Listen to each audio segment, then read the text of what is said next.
No início do ano, um animal da formação Hell Creek foi descrito como possível principal predador aéreo da América pré-histórica. Chamado de Inferno Dracon Rastacolus, esse animal já foi apelidado de Asdarkid de Hell Creek. Só recentemente os cientistas o descreveram e nomearam formalmente. Essa mais nova adição à família de pterossauros Asdarkidae está longe de ser a mais conhecida ou a maior do seu tipo, mas ainda assim era um animal impressionante.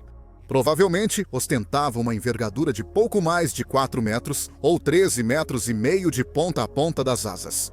Isso seria considerado um animal aéreo gigantesco pelos padrões modernos, considerando que a ave com a maior envergadura do mundo, o albatroz errante ou albatroz das neves, pode medir 3 metros ou quase 10 pés de uma ponta à outra. Esses animais, os asdarquídeos, não eram aves. Eles eram répteis e alguns cresceram de forma gigantesca. Alguns, como o Quetzalcoatlus, nós já abordamos neste canal antes. Vamos dar outra olhada nesse gigante hoje. Mas o Quetzalcoatlus não era o único asdarquídeo enorme. E hoje vamos conhecer vários de seus primos de diferentes partes do mundo. Junte-se a nós enquanto embarcamos em uma jornada de volta ao Cretáceo para conhecer os maiores animais que já voaram pelos céus da Terra, os pterossauros Asdarkid, predadores de topo.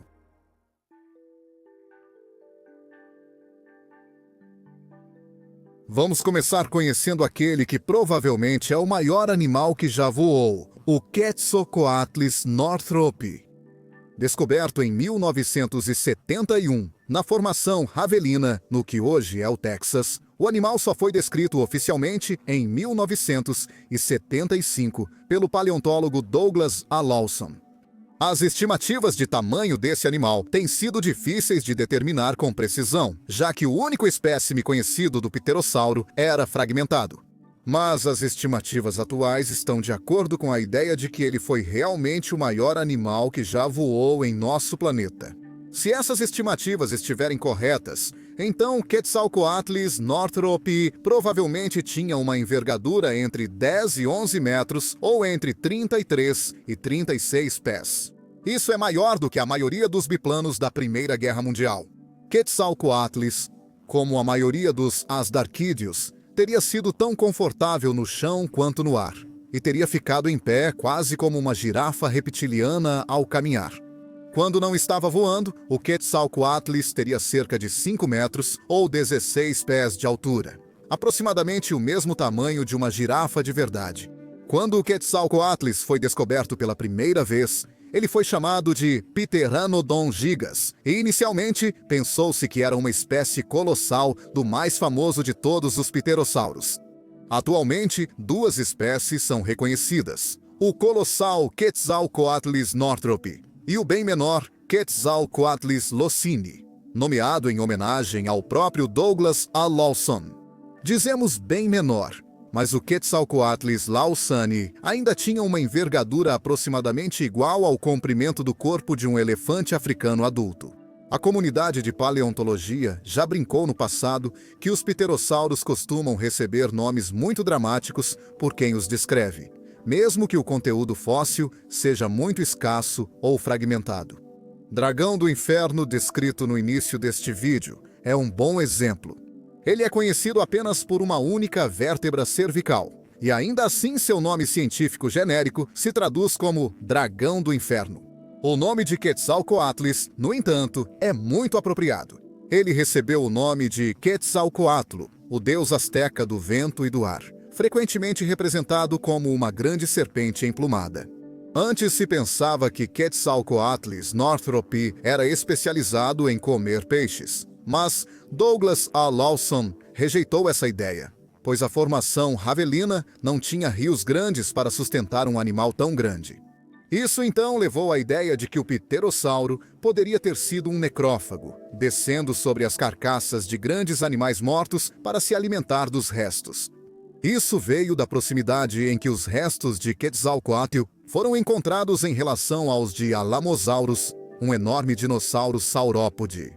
Mas isso também foi descartado como circunstancial, com o pterossauro enterrado por acaso nas proximidades. Outro problema disso eram os ossos do pescoço inflexíveis de Quetzalcoatl. Necrófagos aéreos modernos, como abutres, possuem pescoços flexíveis e bicos curvados para arrancar carne de animais mortos. E Quetzalcoatl não possuía tais adaptações. Vários outros métodos de alimentação foram propostos e descartados pelos paleontólogos, incluindo ideias de que Quetzalcoatl era um alimentador por escumação, abrindo o bico enquanto voava baixo sobre a superfície e fechando-o rapidamente ao capturar um peixe, ou um alimentador por sondagem, usando seu longo bico para procurar invertebrados no solo. Agora entende-se que muitos grandes asdarquídeos, incluindo Quetzalcoatl, eram caçadores terrestres. Esses pterossauros localizavam áreas de caça do alto e desciam em voo rasante para pousar em locais abertos, com pouca cobertura para as presas. Eles então usavam sua vantagem de altura superior para vasculhar a terra em busca de algo para comer. Dinossauros, pequenos animais, mamíferos e talvez peixes compunham o cardápio. E quando um animal adequado era encontrado, ele era capturado rapidamente usando o longo bico em forma de pinça do asdarquide. Quetzalcoatl não podia mastigar, então jogava a cabeça para trás para engolir sua presa de uma só vez. Esse comportamento alimentar levou os cientistas a compará-los, embora colossais, aos calaus terrestres e cegonhas, que possuem estruturas de bico muito semelhantes e podem ter hábitos alimentares muito parecidos. Estudos intensivos dos paleontólogos Darren Nash e Mark Witten sugerem que o Quetzalcoatl podia capturar e consumir presas com até 13 quilos. O tamanho de suas presas era limitado pela largura de seu esôfago, então, em um mundo jurássico real, humanos adultos estariam seguramente fora do cardápio. O já mencionado saurópode Alamosaurus era um dos animais mais comuns em toda a formação ravelina, e o Quetzalcoatl provavelmente estava acostumado a ver grandes manadas deles atravessando a paisagem em busca de alimento. Ele teria voado sobre vastas planícies alagadas abertas, que eram semiáridas, com temperaturas médias entre 16 e 22 graus Celsius ou 61 a 72 graus Fahrenheit. Animais menores podiam se esconder em florestas de árvores floridas, mas vários animais muito grandes teriam vivido nas planícies abertas. Taurossauro e Bravoceratops, dois grandes ceratopsídeos, viviam aqui em grande número, assim como os hadrossauros, gripossauros e critossauro. Grandes carnívoros como o tiranossauro são conhecidos daqui, enquanto o menor dromiossauro Saurornitholestes teria caçado presas menores nas florestas.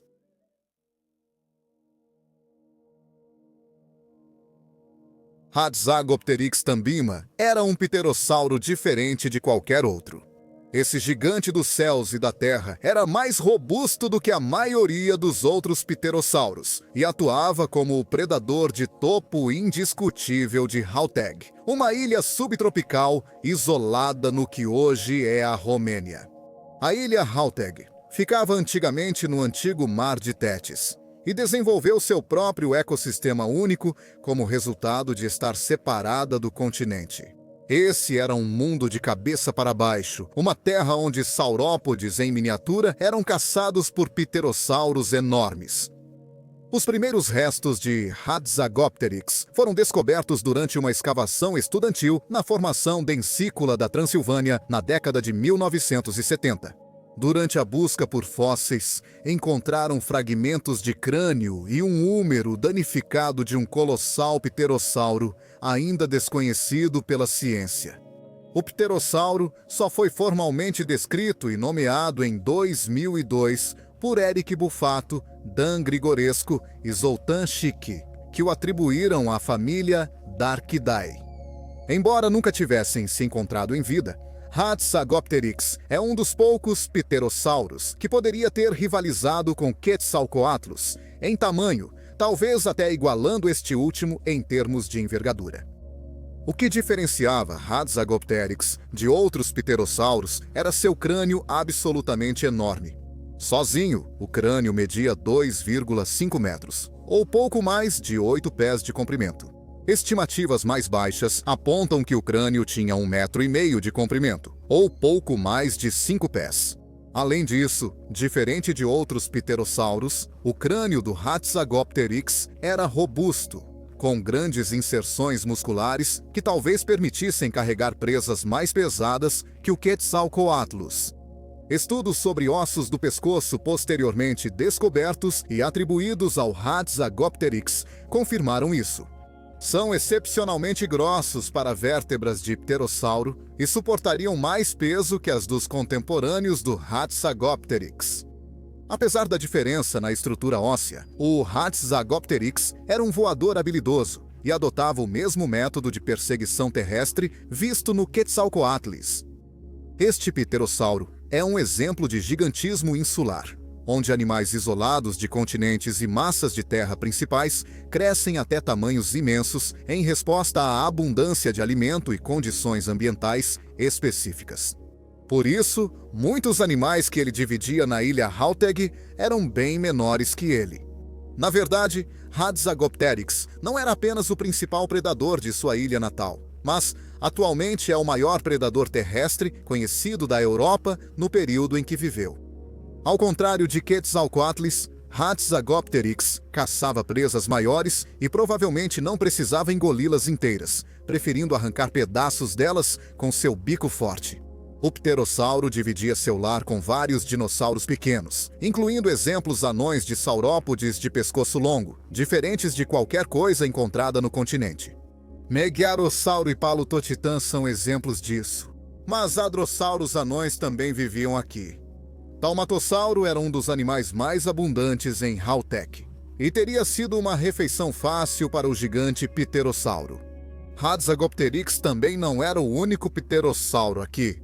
Eurasdarco, um parente muito menor, caçava pequenos répteis e mamíferos no chão. Hauteg era um ecossistema rico, repleto de vida. Cobras, anfíbios, crocodilianos, aves e lagartos preenchiam as florestas e planícies alagadas, que por sua vez sustentavam terópodes estranhos como Bradnemi e Balaur, sendo que este último pode até ter experimentado o herbivorismo.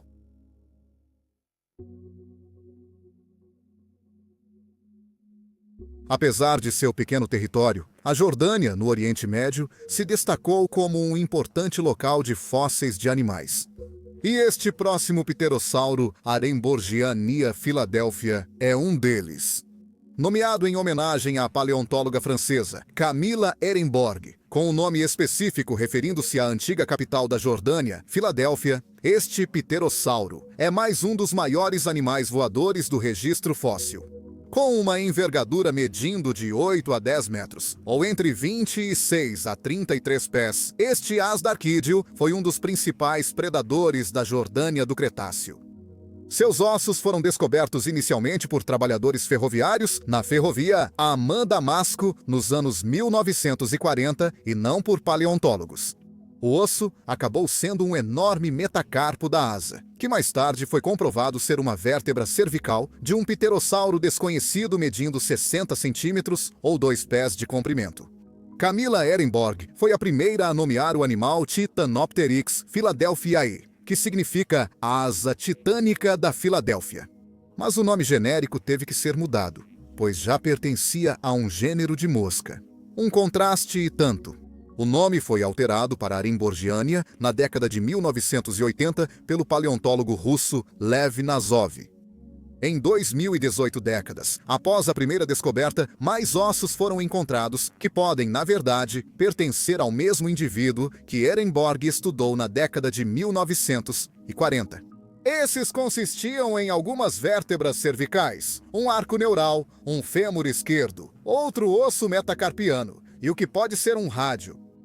Aremborgiania é frequentemente descrita como o maior animal voador que já existiu, mas a ciência indica que Quetzalcoatlus era um pouco mais alto.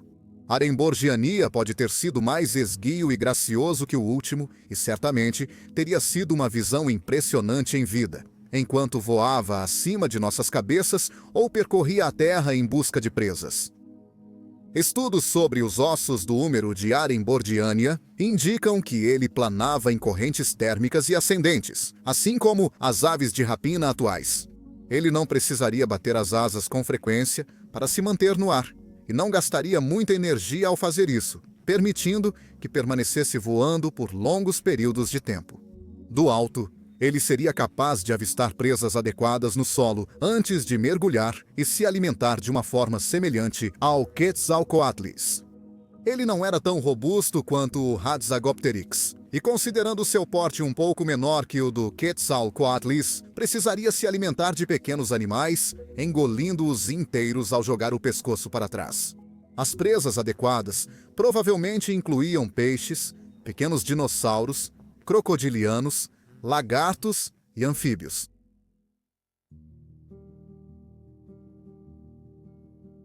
Aerotitan é o menor asdarquide que vamos conhecer hoje, mas isso não o torna menos um predador temível.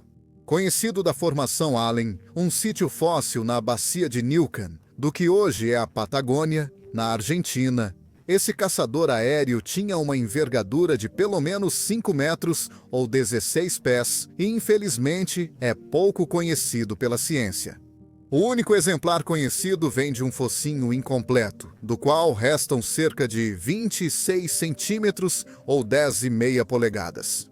O crânio completo teria sido muito mais longo em vida, no entanto, mas infelizmente não foi preservado no registro fóssil.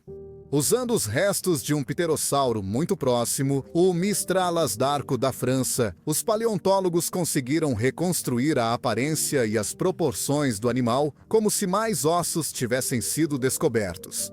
Como os outros asdarquídeos neste vídeo, o Aerotitan teria sido alto, com um pescoço longo, membros finos e um bico longo, afiado e achatado transversalmente. Como o conteúdo fóssil conhecido do Aerotitan é escasso, é difícil determinar como esse pterossauro poderia ter se comportado ou caçado em seu ambiente.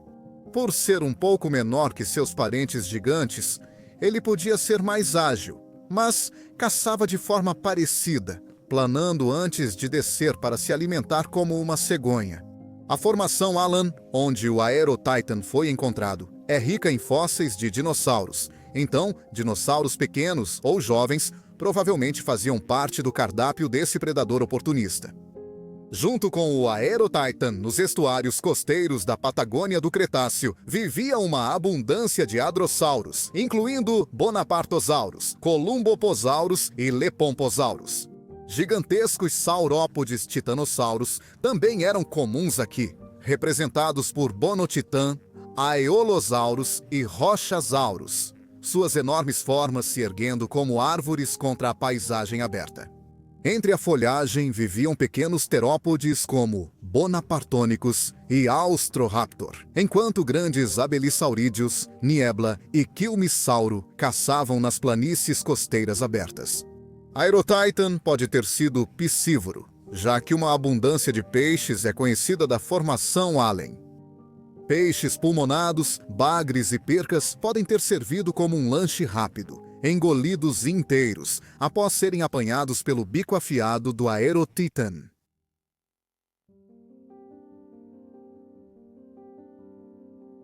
Hoje, mostramos exemplos dos maiores pterossauros asdárquidos, que foram, sem dúvida, os maiores animais a voar pelos céus da Terra.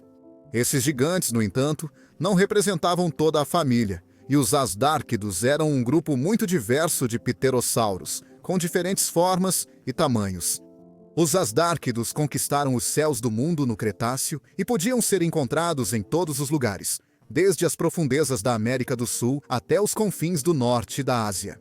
Os asdárquidos são pterossauros pterodactiloides que exploraram um nicho ecológico aberto no final do Cretáceo, destinado a predadores capazes de caçar uma grande variedade de vertebrados no solo após localizá-los do ar. A evolução deles segue como uma das grandes peculiaridades do Mesozoico. Literalmente nada remotamente parecido com eles sobreviveu até os dias atuais. Embora eles se pareçam com aves, É preciso olhar mais de perto para revelar sua ancestralidade reptiliana, em um excelente exemplo de evolução convergente. Os maiores asdárquidos eram, na maioria das vezes, membros da subfamília Quetzalcoatlinae, que continha animais que eram parentes próximos do gigante dos céus, Quetzalcoatlus. Todos os animais que mencionamos no vídeo de hoje, exceto a Aerotitan, pertenciam a essa subfamília. Também dentro desse grupo estavam Criodracon, um grande asdárquido canadense e um dos membros mais ao norte da família, Albadraco, um gênero um pouco menor da Romênia, e Nipponopteris, um asdárquido japonês do final do Cretáceo, com um pescoço muito longo em proporção ao tamanho do corpo. Fora da subfamília Quetzalcoatlinae estão Aerotitan e o intimamente relacionado Mistralasdarco, assim como Jujangopteris, uma espécie chinesa conhecida por material fóssil impecavelmente preservado e relativamente completo. O Marrocos era o lar de Fosfatodraco, enquanto Anhopteris vivia no Texas e Aralasdarco vivia no que hoje é o Cazaquistão. Esses animais eram extremamente disseminados e todos eram carnívoros generalistas excelentemente adaptados, bem adequados aos seus ambientes. Infelizmente, o mesmo evento de extinção que pôs fim ao reinado dos dinossauros também decretou o fim dos pterossauros. E os asdarquídeos se extinguiram há 66 milhões de anos.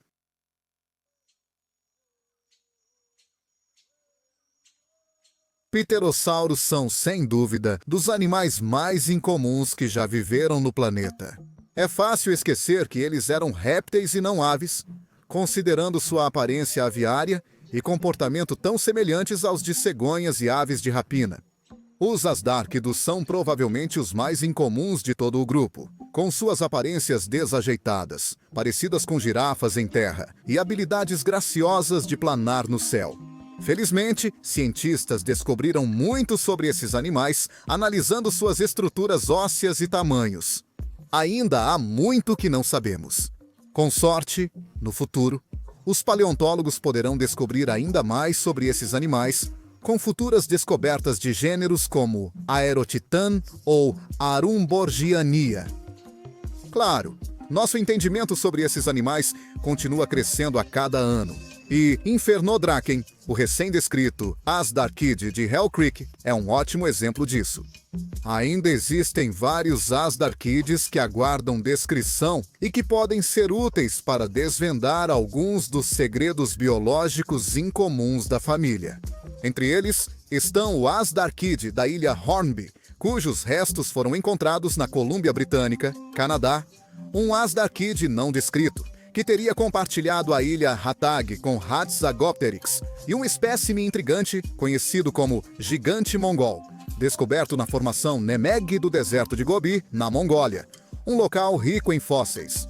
Este último parece ser capaz de alcançar tamanhos comparáveis aos de Quetzalcoatlus e Hatzagopteryx. Então, quem sabe o que pode ser descoberto nos próximos anos?